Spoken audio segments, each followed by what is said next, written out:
Warga Desa Mataru Selatan, Kecamatan Mataru, Kabupaten Alor sempat digegerkan dengan penemuan benda asing mirip rudal di perairan Kalunan pada Selasa 29 Maret.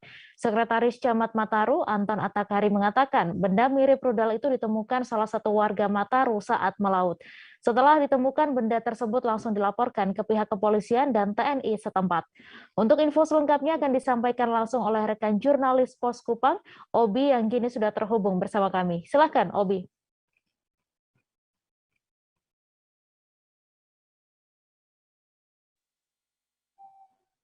Selamat siang.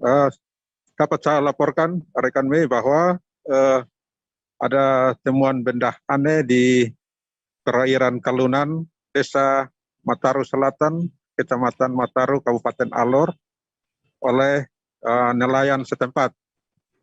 Benda asing ini mencurigakan warga setempat, sehingga setelah ditemukan, warga langsung melaporkan ke aparat keamanan setempat untuk melihat dari dekat benda yang ditemukan tersebut. Akhirnya petugas juga langsung ke lokasi dan melihat dari dekat benda asing itu dan memastikan benda itu tidak berbahaya. Kemudian menyampaikan kepada masyarakat bahwa tidak perlu panik karena benda yang ditemukan itu bukan benda yang dapat meledak atau membahayakan masyarakat sekitar. Sampai dengan ditemukannya benda asing itu dari Kodim 6